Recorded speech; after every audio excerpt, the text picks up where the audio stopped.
I'm John Wasserman, pastoring Airport Christian Fellowship near Johannesburg, South Africa, a city called Kempton Park. Just sharing over the past couple of weeks a message on saved by grace.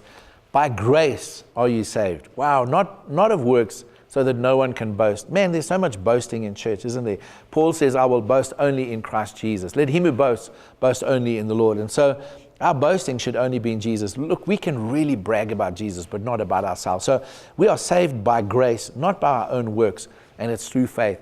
And the amazing thing is, for some reason, God for so long has been portrayed as this bad-tempered, bad mood, judge God, that when he opens his mouth, this rod comes out and there's lightning and thunder.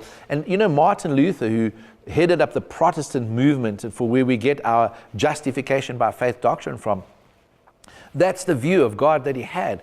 And one day he was walking through a field and there was lightning, and he thought God was judging him and was going to strike him down dead. He thought Jesus had a big stick coming out of his mouth that would bash him up.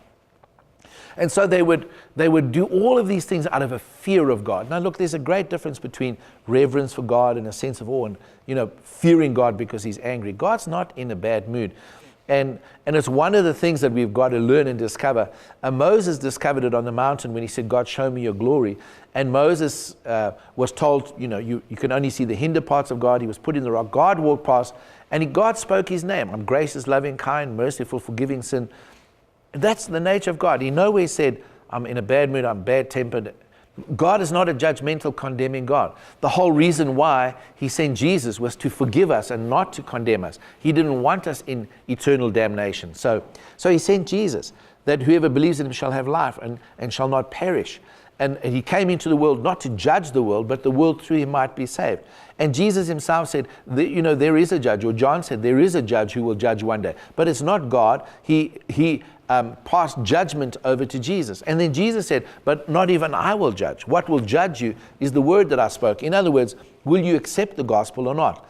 If you don't accept the gospel, you remain in judgment. But if you accept it, you pass out of judgment, out of death, out of life, out of that into life. And that's the incredible mercy of God. I shared it before. What's the difference between the mercy of God and the grace of God? The grace of God is, I give you what you don't deserve. The mercy of God is, I don't give you what you do deserve. So what did we deserve? We deserved judgment and punishment and hell. But Jesus took all of that. So he never gave it to us in his mercy. Then in his grace he says, okay, let me give you my righteousness and my salvation. That is so powerful. And so you need to understand that God is a loving, gracious, merciful, kind God who wants you saved.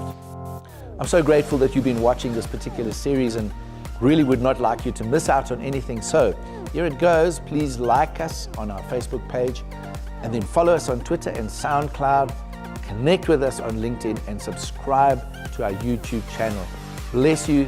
Thank you for watching.